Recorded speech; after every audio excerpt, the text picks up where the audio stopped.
Hi, I'm Ryan. I'm Stephanie. Today we're going to talk about the Grafana app platform.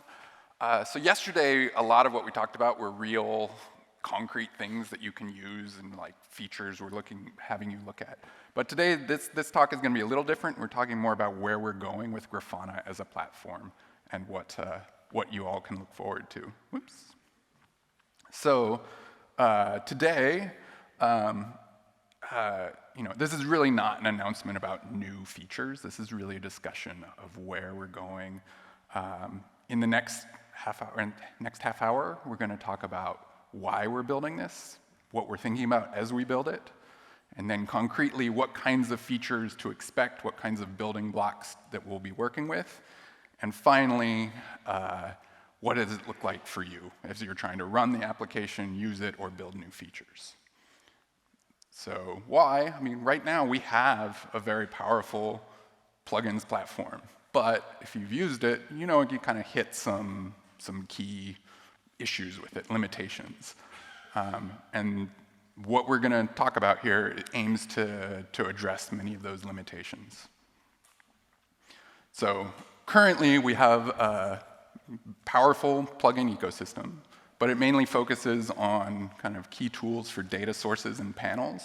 For apps, you can build stuff, but it's really you're pretty much on your own for most of them. There's an endpoint that lets you, have an HTTP endpoint to do whatever you want, but you don't get access to storage or access control or access what teams exist, which users exist.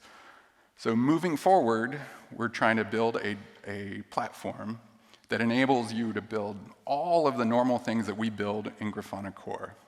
So this should enable building more dynamic and powerful applications. So plugins have always been at the heart of our big tent philosophy. They truly embody what we mean by big tent. Though we say that, our core plugins are actually built so differently than everything else in the ecosystem. So internally, we really adhere to very different rules than what we make everyone else deal with.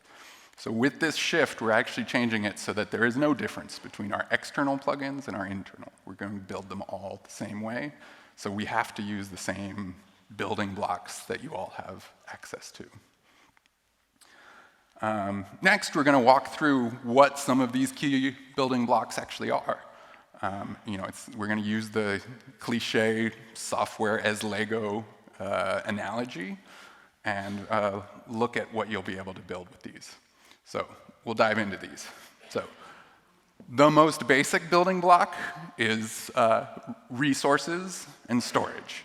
So in this model, we take our resources and stick them in a storage engine. So here we have storage. So out of the box, you get storage. You define a resource, stick it in your storage engine. So concretely, in Grafana, resources are things like your dashboards or a playlist or an alert. These are typically the things that you interact with in the UI, so the core objects. Currently, when we define these, we write kind of special SQL commands to create tables and then manage those over time. But as a plugin developer, you don't have access to that. You're on your own, no luck there. What we're adding to this is the ability for plugins to define resources in the same way we do our internal plugins. So the SLO app, for example, can define a resource and manage it the same way we manage dashboards. Functionally, it works the same as creating a table. You see the same behavior, but we're not actually creating a new table for it. So a resource, kind of more concretely, is, it's a text definition of an object. So the key parts to it that you'll start to get used to seeing is a kind at the top, for example, a dashboard, or a team, or a user. Everything in this world has an API version, and that really lets us say that a dashboard at v1 means something specific. Moving forward, if we want to change it, we now have a consistent way of identifying that. So the next part is the metadata section, and this is a mix of user-defined values, like what's its name, what folder it lives in, and a bunch of machine-generated stuff, like who created it when, and sort of tracking its behavior over time. And the final part that is this spec definition, and the spec, the meaning of that spec is controlled by what the kind and API version are.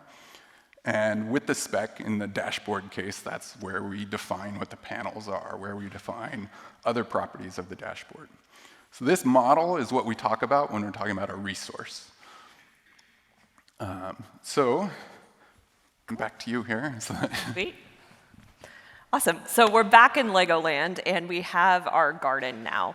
And we have our garden bed as our storage, and then in our storage, we've defined our resources as these plants. And that's great. We want to keep our garden happy and healthy, and so we decide to add a watchtower to it. Now, this watchtower is going to consistently look over the state of the world and let us know if anything changes. So one day, we all go to Amsterdam and forgo our garden and forget to water it. So we get a notification from the watchtower that, hey, your plants are starting to wilt and die, and it lets us know that. So back in Grafana land, what that looks like is your application will be able to watch over any resources within the Grafana ecosystem.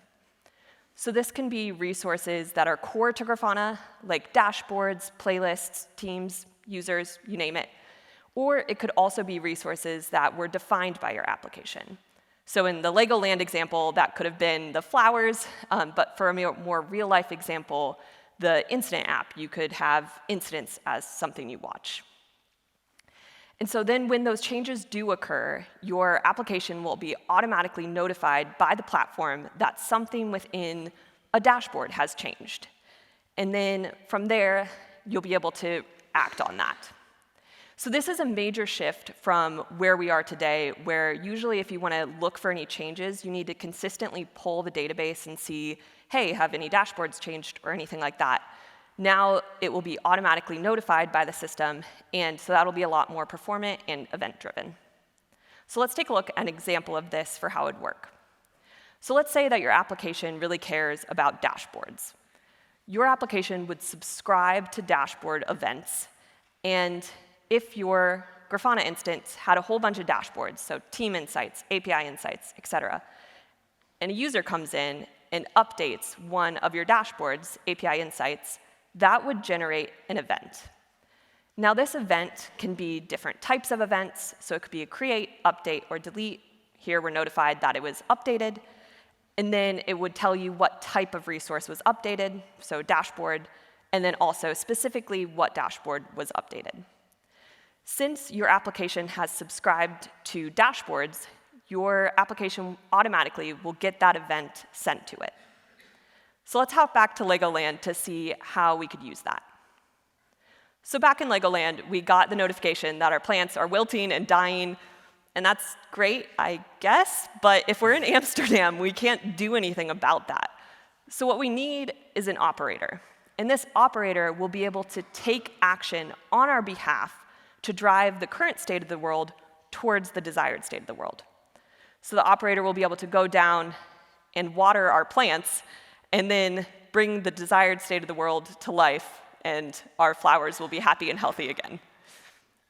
So back in Grafana land, what does that look like? So it'll be the same thing where you can create an operator to drive the current state of the world towards the desired state of the world. And you'll do that through what's called a reconciliation loop. So your application will subscribe, just like in the watch, to what it's interested in. And then when it gets an event that something has been changed, the operator will look, what's the current state of the world, what's the desired state, and what action can I take to reconcile the difference? So it's consistently trying to drive the current state towards the desired state. But let's look at an application to make this more real. So let's say you have a giant office building, and in there you have hundreds of teams. And each team has a TV around their workstations, and you want to be able to loop through relevant dashboards using a playlist for that team. So you have a few different teams. And in those teams, you want to use the dashboards that have the tags that relate to that team name, and then put those in the various playlists that have been created for that team. So how could you do that with an operator? So first, your operator will subscribe on any of the resources that it cares about. So for here, it would be the team, the dashboards, and the playlists. And then it will start to get events from any changes that occur within the system. So the first event that you get is that a team 1 has been created. And it will say, hey, this event has been created, the type is a team, and that's the name of the team. Then your operator will look at the current state of the world, where there's a team without a playlist, and try to reconcile the difference to create a playlist for that team. I'll see if this one works. OK, cool. So then your operator will go ahead and take action to move the current state of the world towards the desired state. Then the next day, you get a notification that your dashboard has been updated, and now it has the tag of Team 1 on it. So you want to go ahead and put that playlist within the dashboard. So your operator will take action to add the dashboard to that playlist to drive the current state of the world towards the desired state. Then one day, you get a notification that a team has been deleted. And since you created that playlist for the team, you want to clean things up so things aren't left around. So you go ahead and delete that playlist to bring the current state of the world towards the desired state. So this is what is called the operator pattern. And it's taking action on anything within the Grafana ecosystem that you care about. So this is super powerful and can allow your applications to interact with the entire Grafana ecosystem. These changes, though, will be asynchronous. And so eventually, the operator will get to it and will update the current state towards the desired state. But if you want a synchronous change, then that's where you'll want to use admission or mutation webhooks. So back in Legoland, let's look at what that looks like. So your operator is doing great. It is making the garden super successful, and people start to notice that you have this automated watering system. So people start to come in and plant a whole bunch of plants in your garden, and that's not great. So you add this gate, and that can prevent different plants that you don't want from getting admitted into your garden. But you can also let in plants if you're like, hey, that's pretty cool, I want that one. So this is what is called an admission hook. But there's also mutation hooks. So let's look at Grafana Land for what this is. So for admission hooks, this is a synchronous way to validate any resources that are being created. So if you create a new resource and you want to make sure that certain things are not allowed in your system, you can do that. So for example, let's say that you want to make sure your dashboards do not have any secrets or things that look like secrets included in them. You could create an admission hook that when a user tries to create this dashboard, it will scan the dashboard contents and then reject it if you think that it has some secrets. Then for mutation hooks, you could also decide to modify things if you want. So if we go back to that example where we're trying to add a team tag to every dashboard, you could have, when the user creates a dashboard, you look at the first team that it's been added to, and you add that tag to the dashboard, and then send it back. So this is how you can do synchronous changes. And now we'll head back to Legoland and back to Ryan to see how we can wrap that all together. So next up, we've made a flower garden, but in a real world, we have many types of objects. There's many things. In this case, we've got coconuts and pumpkins, and they're all out there, but how do we link them all together? So in this world, we build roads between them. So we're essentially connecting the city to all of our different resources and their individually managed set of resources. In this world, we're going to call this aggregation. So this allows us to treat these many types of resources as one kind of coherent single surface. So in APIs, what these really are is these are the labeled routes that get you to each of these resources. So I've got my flowers API, I've got my coconuts API, and pumpkins. So in Grafana land, what we're really talking about in this shift is moving from a world where we have a monolithic, bespoke kind of API route that encompasses everything that we're kind of changing at any point, towards one where we are aggregating multiple APIs under a single surface. So currently our plugins, if you've built an app, there's a structure to see these. So we have API plugins, your plugin ID, and then a resource. And the resource could be anything, but very little control over what exists there. Moving forward, we're going to have essentially registering sets of APIs. So we have our dashboard APIs, we have our playlist APIs. These are each kind of individually managed services and routes that then get exposed in a with much more capabilities and much more precision about what the payloads mean and what to expect in the bodies. So externally, this still looks like a single API surface, but under the hood, it's pulling together APIs that are managed individually, the individually managed walled gardens. So as a review here, we're going to step through what this world looks like.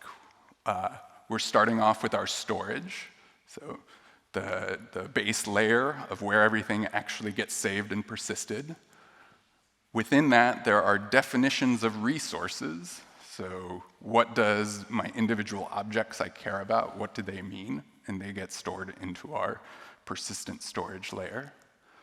We have a watch capability that the storage engine will notify an operator so that it can act on whatever it sees when changes exist to drive the state towards our desired state.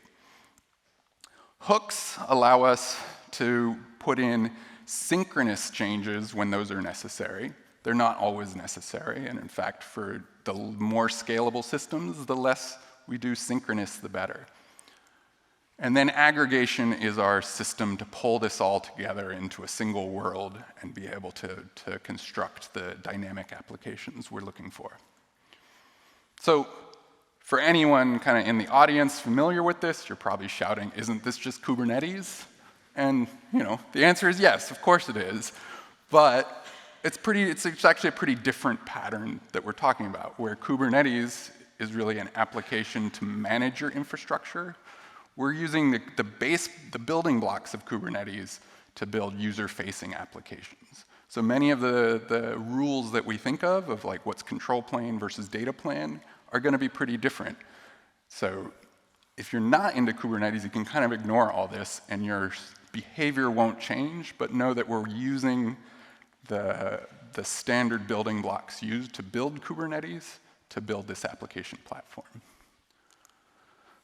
So what does the future look like? We are actively rebuilding most of Grafana core, to depend on these models. So what can we expect? One of the great benefits of this approach is that by using these patterns, we can exist and cooperate much more with the ecosystem that many of you are already working with. Can we use Valero as our backup tools? That would be great. Argo is an amazing CI/CD system.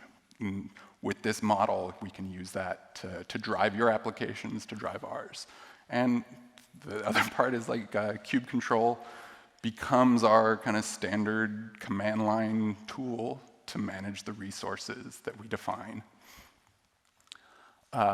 So the next key piece of this is yes, you can build all these things directly on Kubernetes concepts, but it's pretty overwhelming compared to what our existing plugin platform looks like, where you implement a few Go functions and you have something working. So we're actively working on making these tools much more approachable. So all the concepts we've discussed will be exposed, and you can use them directly. But we also have helpers and wrappers around these that make them more approachable. And literally, the same APIs you're working with today can be exposed as API servers. So what changes for you specifically? There's really a few things here. So an operator, if you're running Grafana, we have many options for it. But if you don't care about Kubernetes, like, don't worry about it. It starts up, it's running, you don't have to run Kubernetes. It's just part of the Grafana binary starts up. There's no special container requirements. It's really no change. So you can almost ignore the fact that we waited till the end of this talk to say Kubernetes was on purpose. It shouldn't really matter. It opens up tools if you want them, but it doesn't require them if you don't need them. The routes on the API will look different.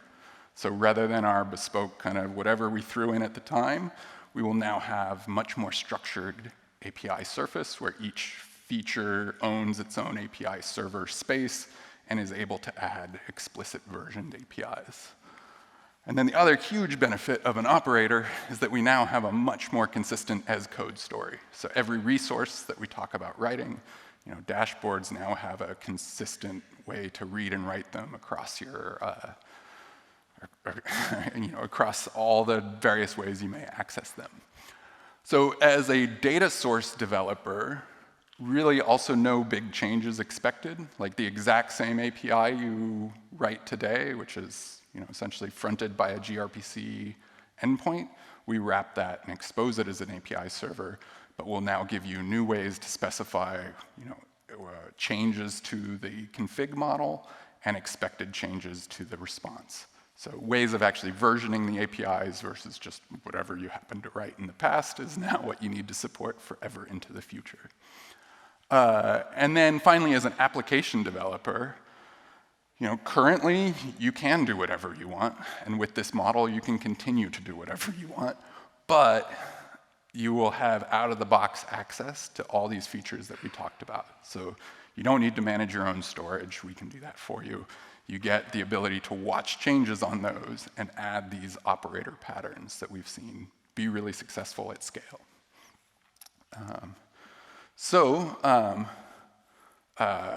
We've talked through why we did this and kind of what you have access to. We're going to be in the Ask the Experts booth after this. Joe is going to talk about actually writing an application on top of this. So our SLO app is already using this pattern.